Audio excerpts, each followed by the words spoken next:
Gipablos niya iyahang laws of motion and universal gravitation sa iyahang book na prinsipya.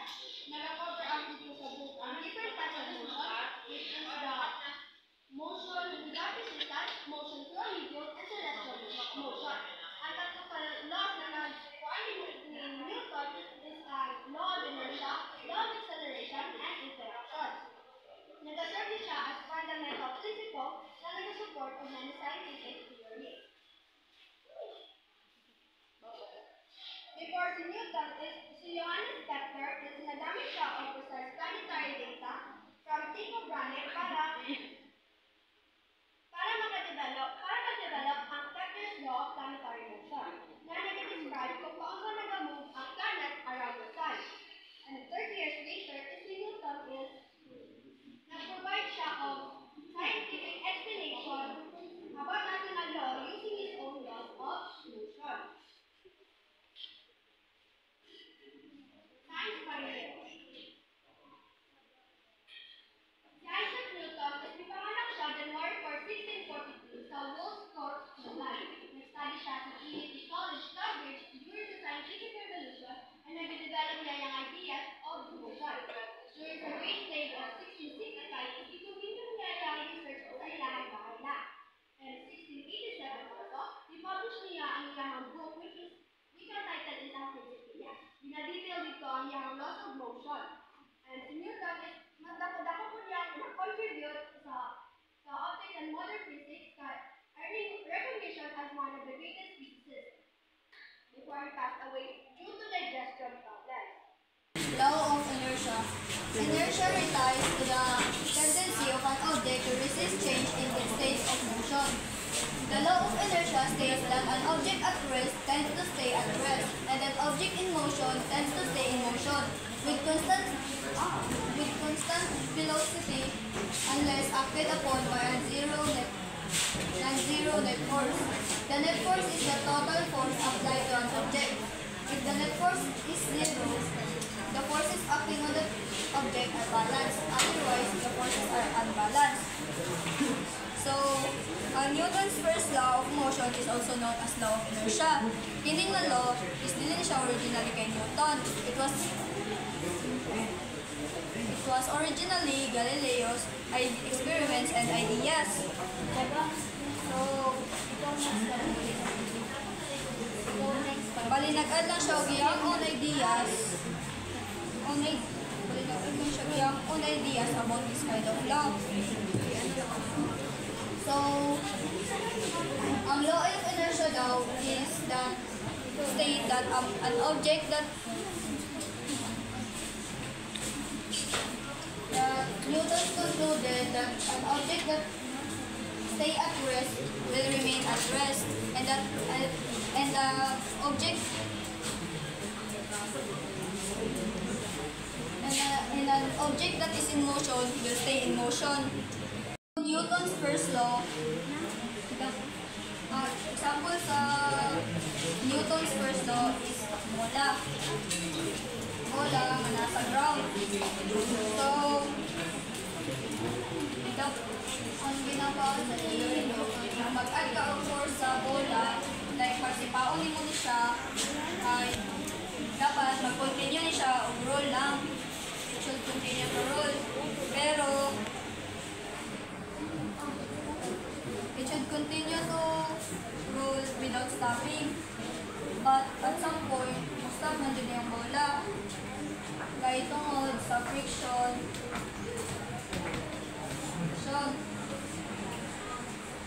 Tungod sa friction.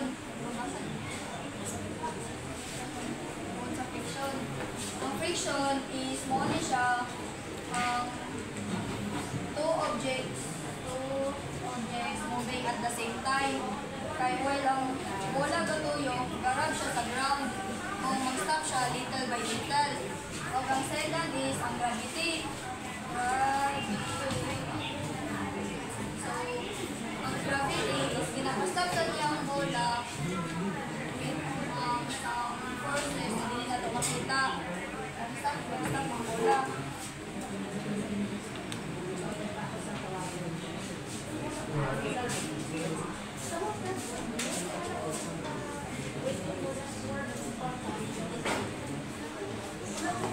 example ni siya sa law of inertia. So, the glass in the photo has cardboard on top. By flinging the cardboard, the coin will drop directly into the glass. This is possible because the force is only applied to the cardboard. Since the force acting on the coin is gravitational force, the coin will move downwards into the glass. So, ingani siya guys. So, explain ako ganina. Kalimawa ka.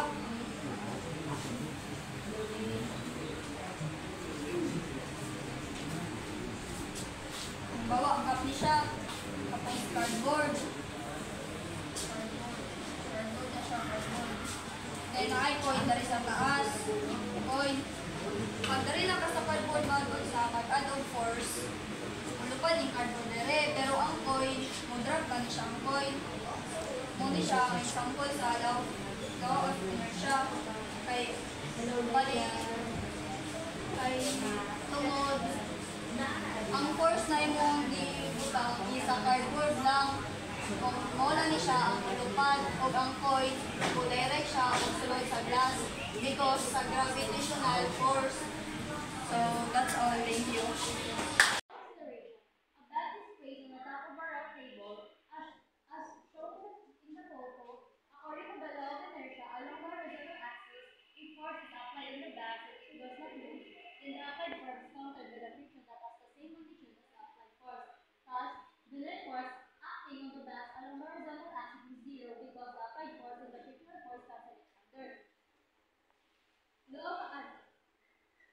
The law of acceleration states that pag ang box naka-place sa table, tapos naka-apply ng force, tapos wala siya nag-move, it's because the applied force is less than the friction force. The friction force is the same strength as the applied force. So the two forces cancel each other. As a result, a net force acting sa horizontal direction kay zero, meaning dili mag-move ang box.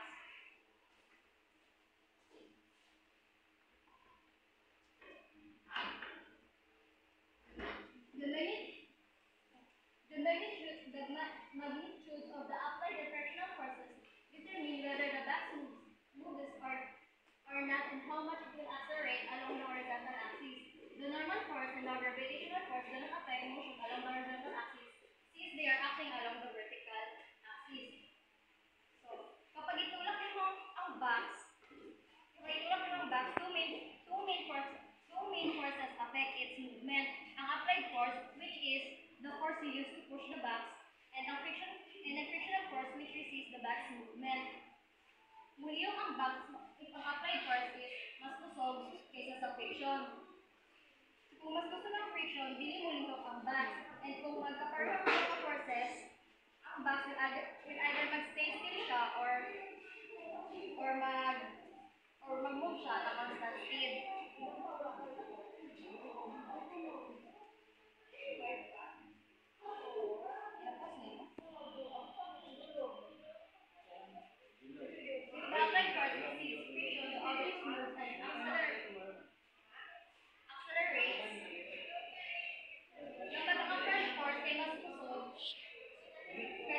The object will move and accelerate. For example, with a 75 Newton applied force and 50 Newton friction, the net force is 25 Newton, mag-move ang box pa kanan. Pag 100 Newton pag-apply ko yung 100 Newton applied force, the net force mag-increase po to 50 Newton, causing greater acceleration. Acceleration is directly proportional to net force. More force means more acceleration.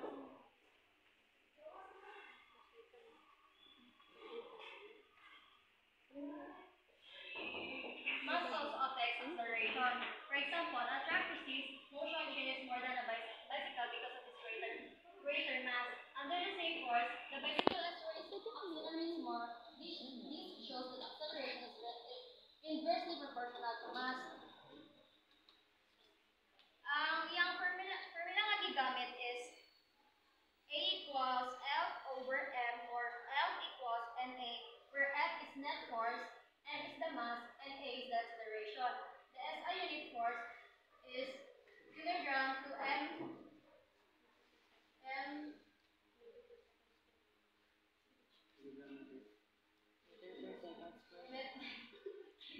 Okay, wait lang.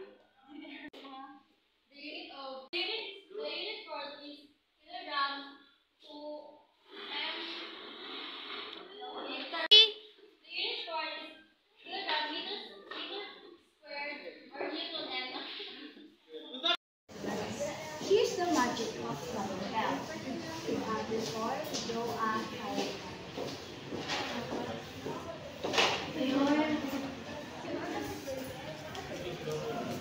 and we're going to put the formula VF minus VI and P, where VF is the final velocity and VI is the initial velocity and A is the acceleration and T is the time.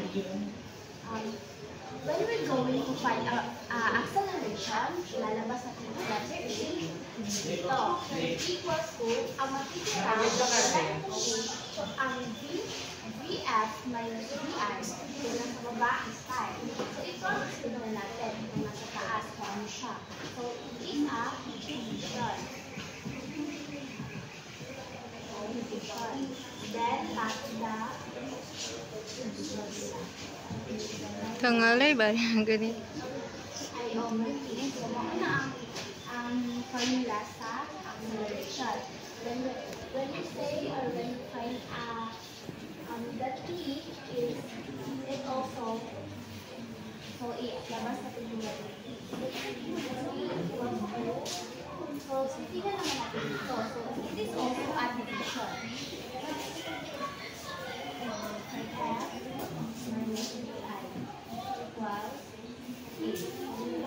Then, when we're finding a final velocity is, lalabas muna natin yung final velocity.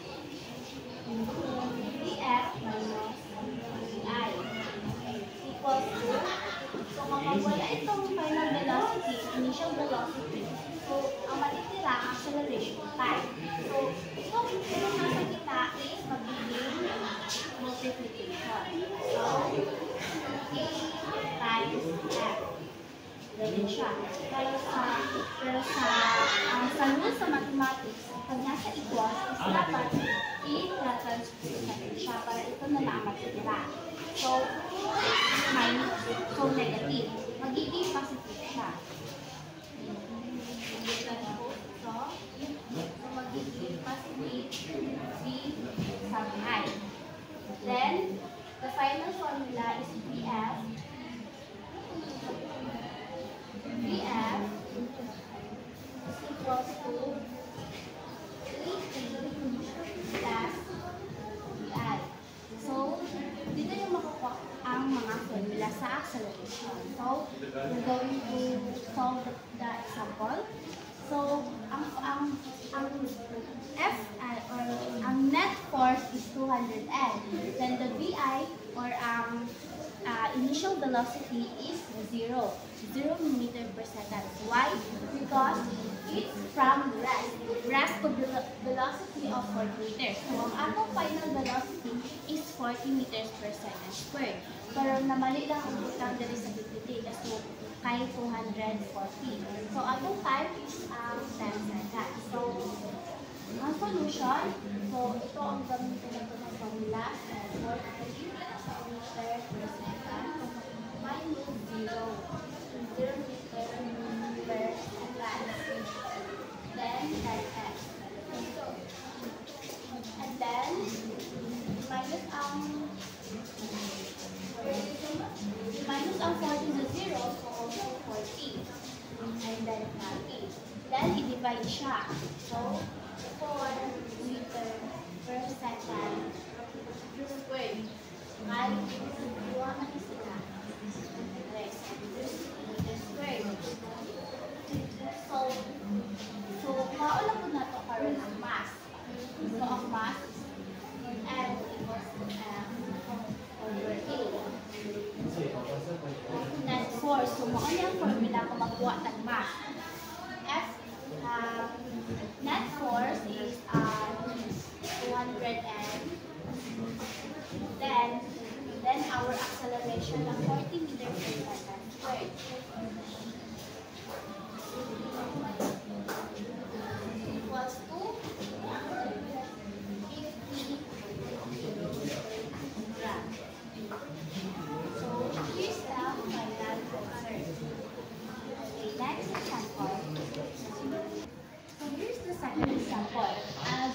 kilogram tennis ball approaches a racket at 25 meters per second. If it is in the contact with the racket for 0.005 seconds, then rebounds at 25 meters per second. What is the force between the ball and the racket? Ignore the resistance. So karon, tennis ball mass is equal to 0.05 kilogram.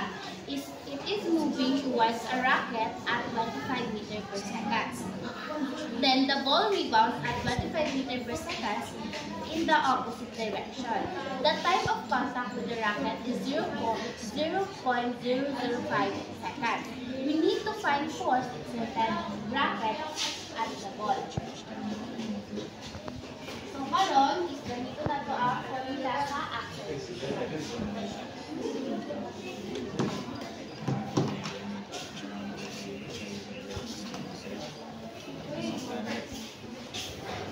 So here's the solution. Pangitaon ko na to ang acceleration.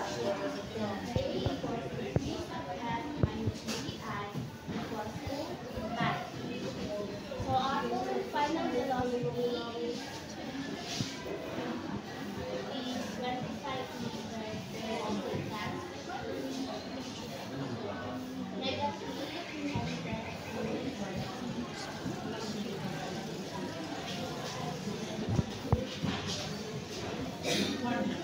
So, are you wondering bakit negative mean at 25 meters per second? Dahil, because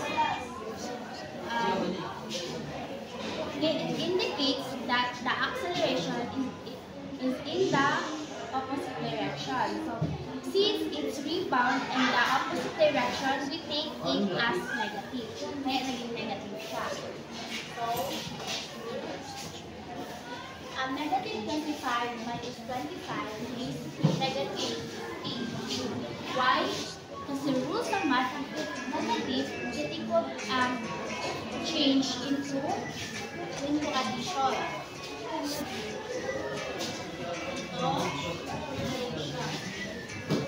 So, kaya naging negative 50. So, over 0.005. So, equals to negative 10,000.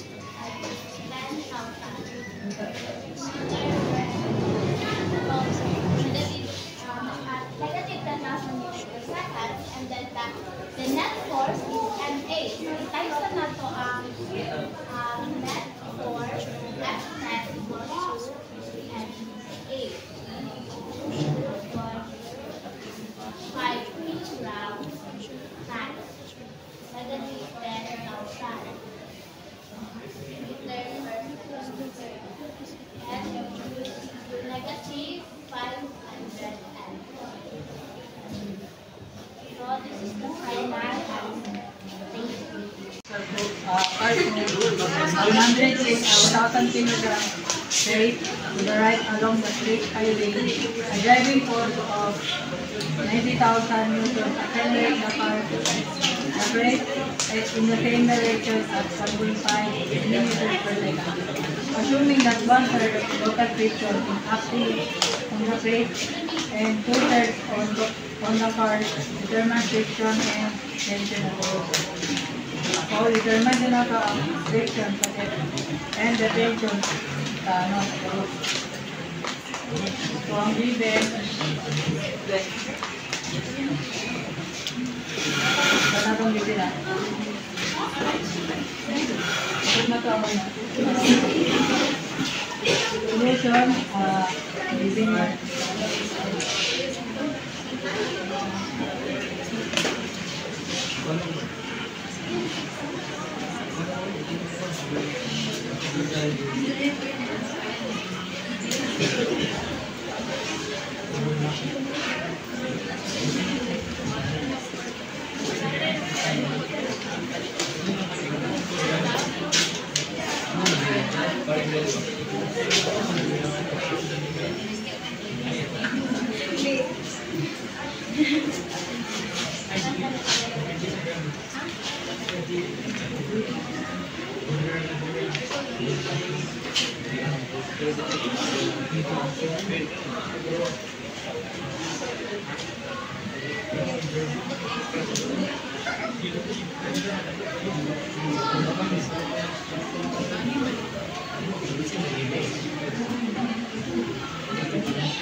Ang living niya ay NR is 3,000 kilograms. So, net of S applied 10,000. Or the case is 1.5 millimeters per second. So, find SF and first time we will get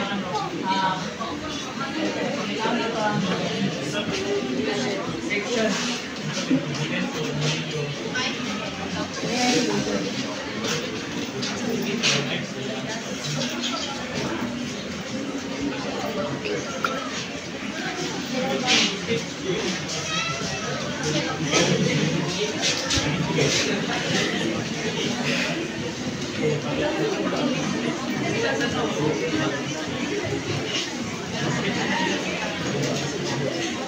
Kaya ang sinulat ng mga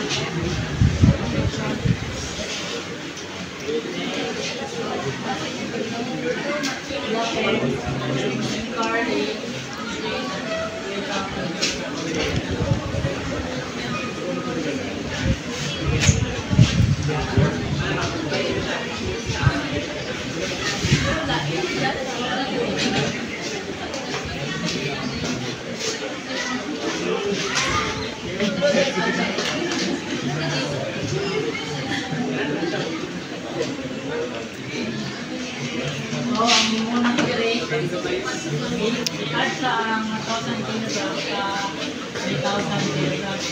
So, ang total niya ay 1,000 kilograms plus 1,000 kilograms take 4,000 kilograms. Tapos, i-check na rin siya sa 1.5 liters per second. So, ang total is 6,000 kilograms.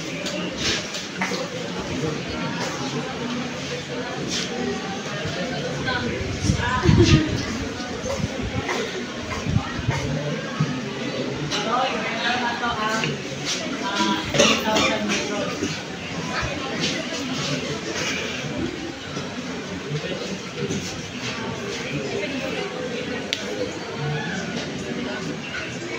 So, kapag na yung makuha yan, then minus yung sila po. 6,000 minus 3,000 liters.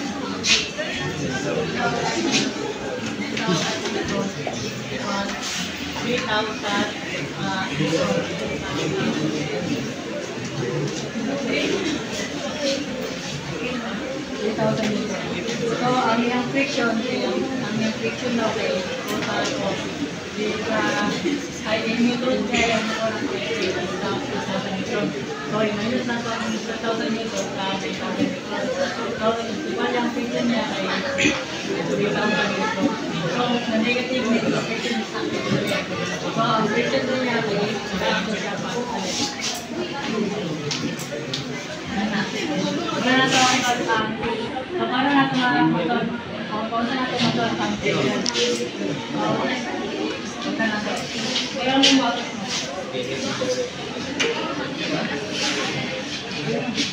So, natin Mula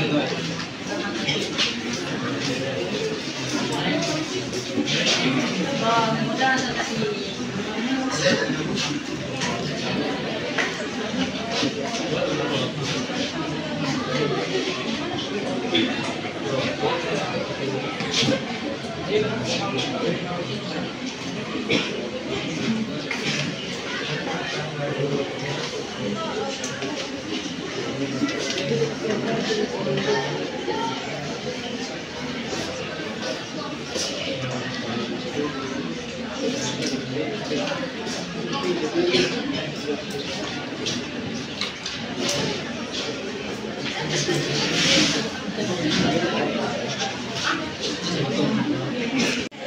to solve for the tension, you need to apply Newton's second law.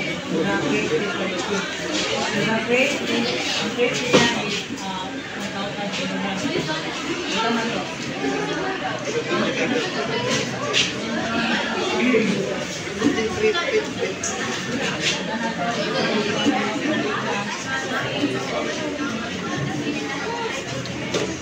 Ang 1,000 kilograms niya ay type lang nato sa pagmamala.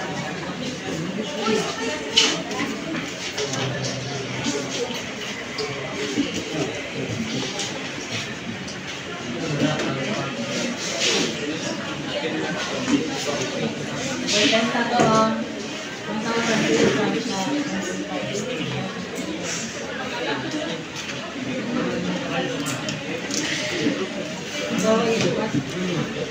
ang yan total is 1,500 kilograms. So, ang temperature is 1,500.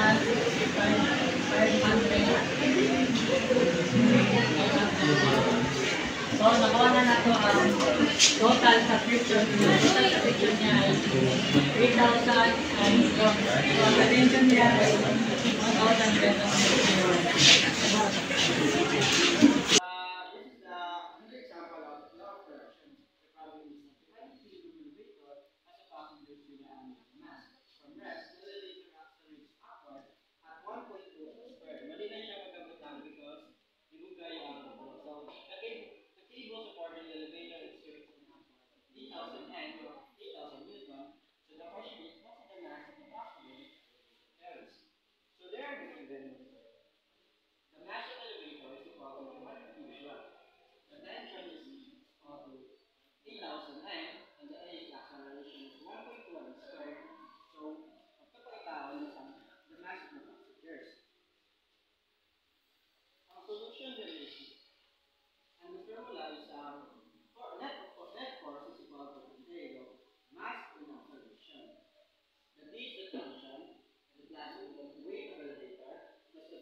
interaction.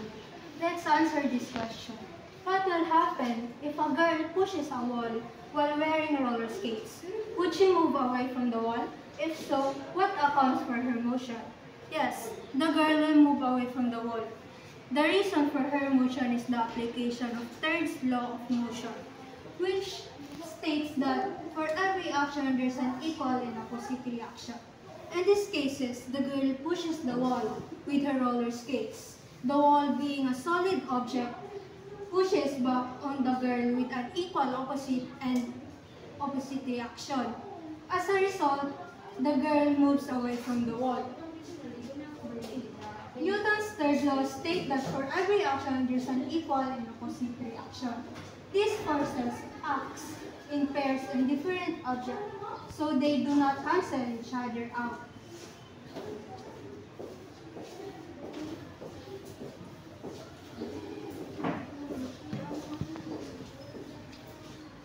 So Newton's third law states for every action there's an equal and opposite reaction.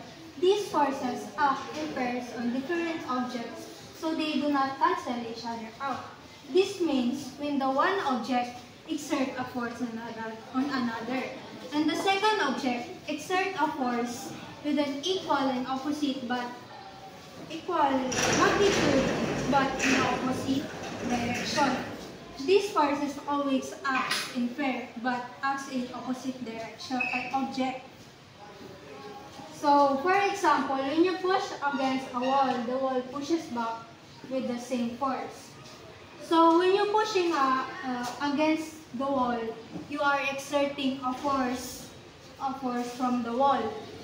This force is called action, the Newton's third law. So, the wall pushes back with the same force.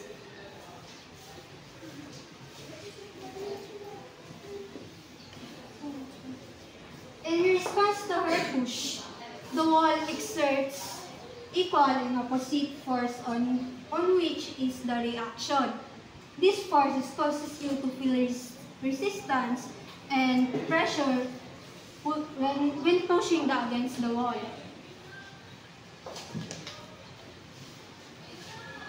Newton's law of interaction can be written as FAB equal negative FBA, where FAB is the action force of object A applied to object B, while FBA is the reaction force of object B applied to object A.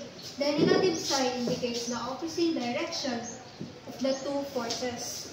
So FAB represents the force of the object A exerts on object B, which is the action, while the FBA is represents the force of object B exerts back on object A. So while the negative side means that these forces are equal in magnitude but act in opposite direction. Good day to you, Mom Baby. So we will discuss about the Newton's law of universal gravity. So Isaac Newton extended the concept of gravity beyond the Earth. So imagine this pen. Pag akong buhayan, it falls to the ground. That's because of the gravity. Gravity is a force that pulls objects towards each other. So this means that all objects in the universe attract each other because of gravity. The law of universal gravitation states that the magnitude of the force gravitational attraction is directly proportional to the product of the masses of the objects and is inversely proportional to the square of the distance that separates their centers. So Isaac Newton discovered that this force doesn't just exist on Earth, it's happening everywhere outside the Earth. That's why the moon orbits the Earth and kalinya-linya ang mga planets sa Sun. So Newton's law explains two important things about gravity. So first is the bigger the object, the stronger its gravitational pull. So second is the closer two objects are, the stronger the gravitational force between them. So let's proceed to the equation. So this equation, ginagamit isa sa mga scientists para mabala nila ang strength sa gravitational pull. So in equation, FG, SG is for magnitude of the force of gravitational attraction. So, ang G is always constant din siya. So, mo siya ginatawag na gravitational constant. So, unsa may siya nga constant no? So, ang constant is 6.6743 times 10.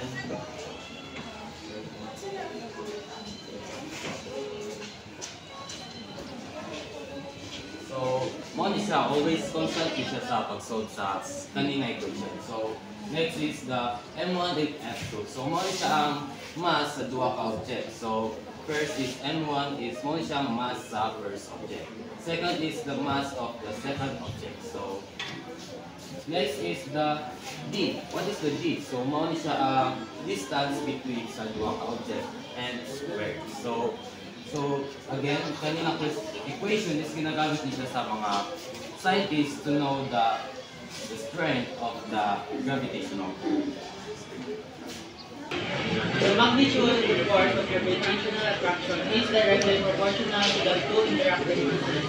If the masses of the two objects are equal, so it states the force of gravitational attraction is between two objects is mag-double siya, and also their direct proportional siya to the product of their masses.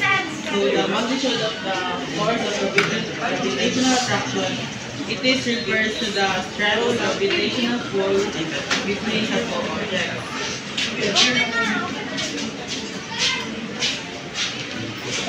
So these are the mathematical demonstration of how to double the masses of two objects. So M sub G is equal to J M sub 1 M sub 2 over D squared. So this is the standard formula of Newton's law of universal gravitation.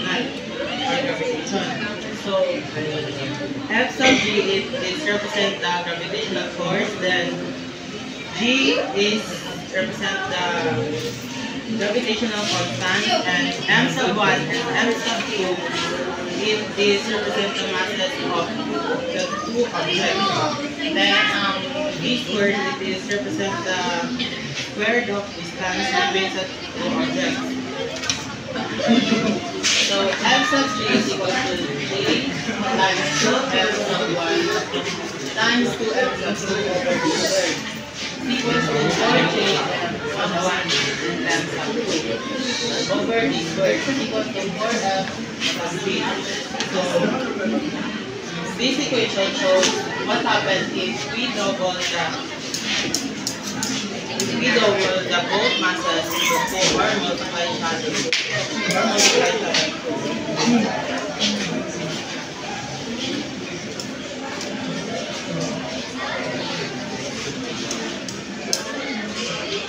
Then, as we will see, 4 times the straight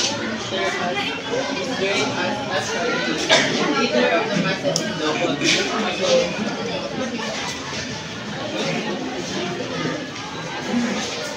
So F sub G is equal to J M sub 1 and M sub 2 over D squared. So same formula ng gap natin. F sub G is equal to J times 2M1, 2 sub 1 and M go over D squared. Is equal to J M equal to 2jm sub 1 and 2 over d squared is equal to 2f sub g. So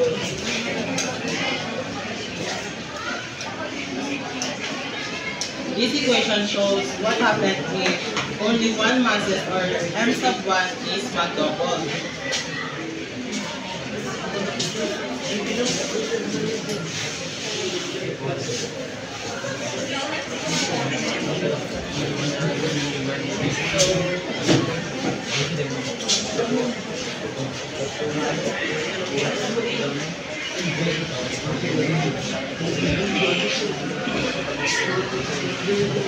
Then f sub g will be twice as great as f sub b. The separation distance between the centers of the masses is the wall. So, same formula ang gamiton, which is that F sub G equals to G M sub 1 and M sub 2 over T squared. So, F sub G is equals to J M sub 1 and M sub 2 over 2B squared is equals to J M sub 1 and M sub 2 over 4T squared is equals to 1/4 M sub G. So, this is the standard formula of gravitational force. So, this result is doubling the distance, which is that D squared. D squared is equals to 1/4 or 1/4 F sub G. Then, if ang F sub G is multiply siya to 1/4 is compared to F sub G.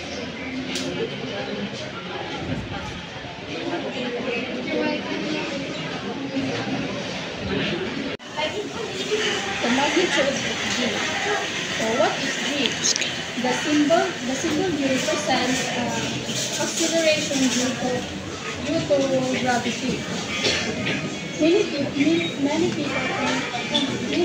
people think that magnitude of acceleration due to gravity is 9.8 millimeters per second. However, this value is true only on Earth's surface. Acceleration due to gravity is located different to farther one dot from Earth's surface, the smaller the magnitude of G. Gravity is a fundamental force that attracts objects towards the Earth. On Earth, gravity pulls objects towards the ground, causing them to accelerate at specific rate, which we call G. The acceleration due to acceleration. The standard value of G Earth's surface. The standard value of G Earth's surface. But this changes depending on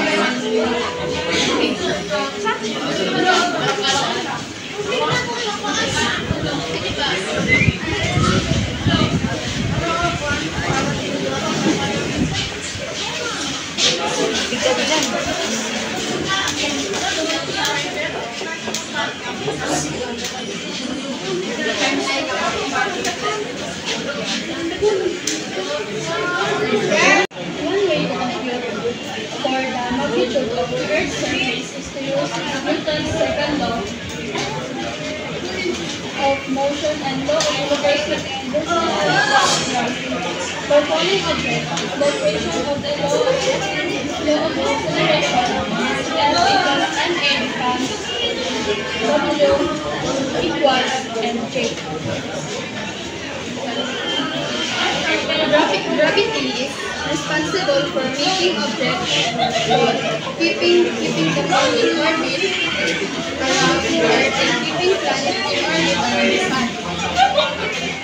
The magnitude G is depend on two factors.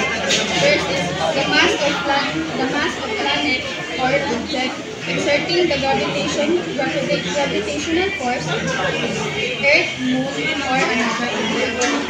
Second is the distance from the center of that object. The further away you are, the weaker the This means gravity is stronger near the surface of the Earth, weaker at high altitude and space.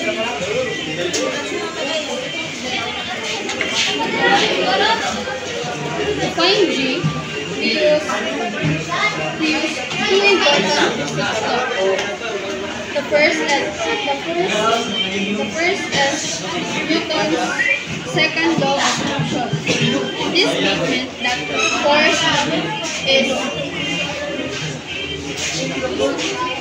force equals mass times acceleration. For falling objects, the force is rate and acceleration is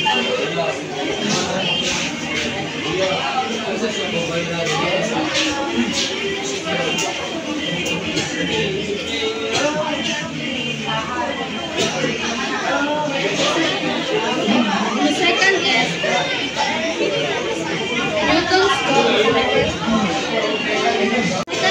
Newton's law of universal gravity.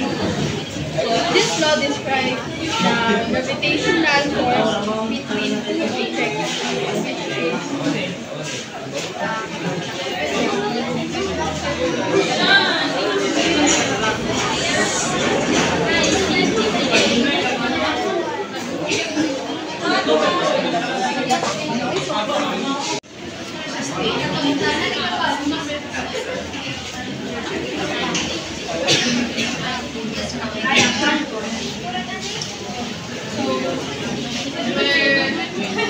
G is universal gravity.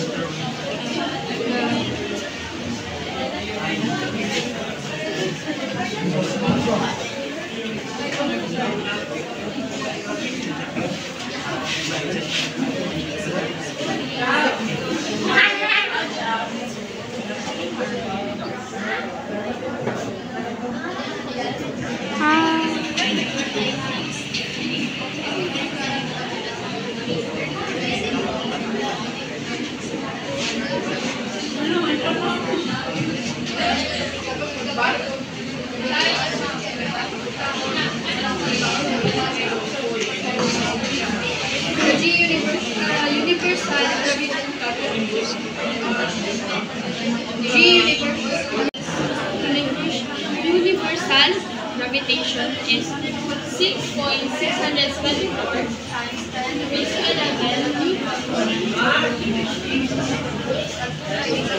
meters squared over kilograms squared.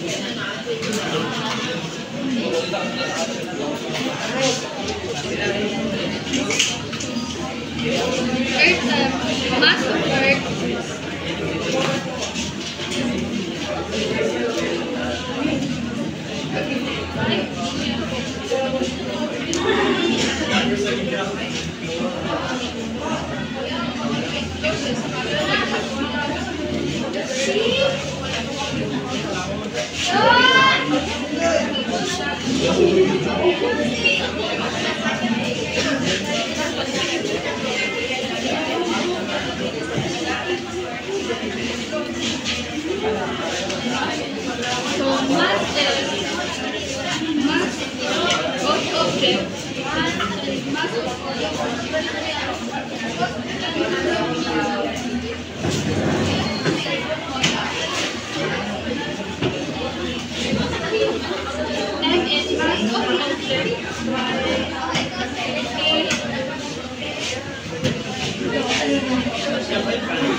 Since weight and gravitational force are the same, we set two equations are equal to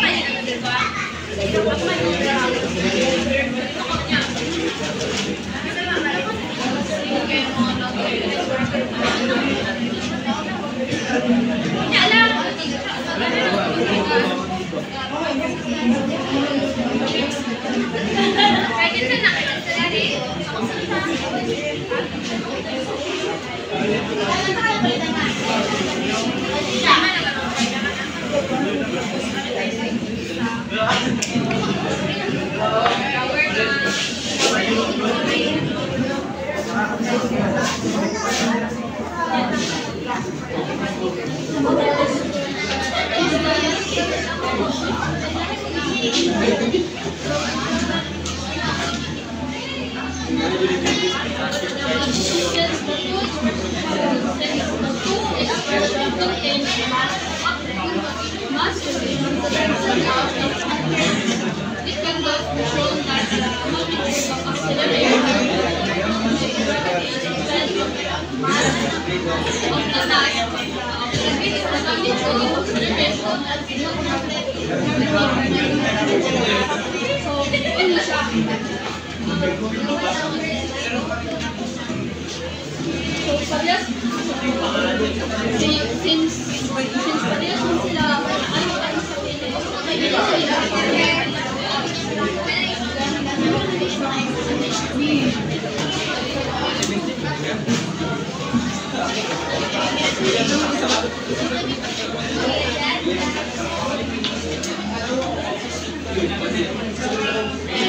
So since we cancel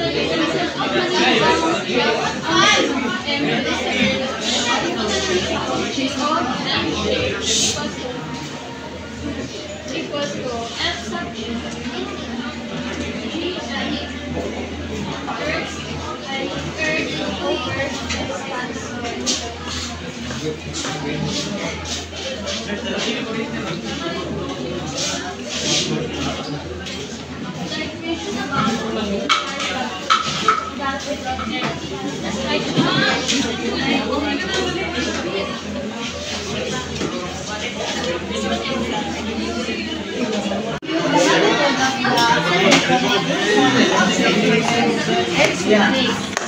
So, ang hit niya kay R equals 6 million plus 7 million.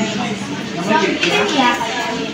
So, ang 3 kay 6.748 times 10 square root negative 11. Tapos ang FR ay 5.976 times 10 square root 24. Tapos ang distance niya kay 6 million 971,000. So, ang itong pagkakit niya. So, ang total niya kay Erin. GM distance square root. So, mag-substitute na sa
Tapos, karin sa D, distance, ato siyang ang 6 million 371 kay times na sa 6 million 371. So, ang magawas kay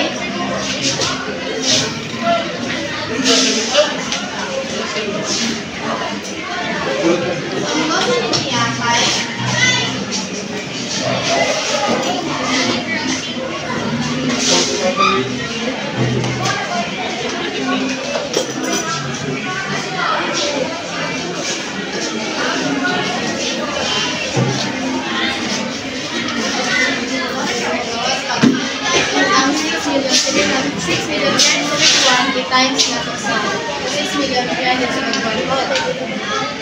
May siya, mag-compute.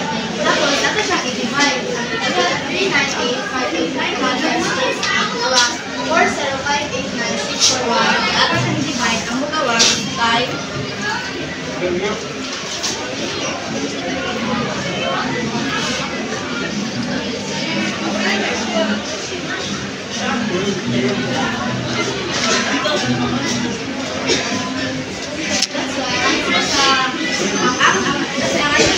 example number 1 kay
example number 1 kay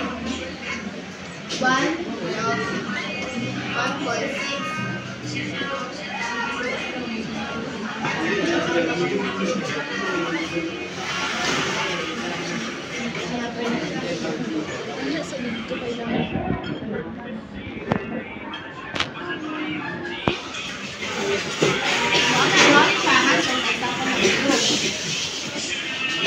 means that the magnitude of the acceleration due to gravity on the surface of the moon is almost 1/6 of that on the surface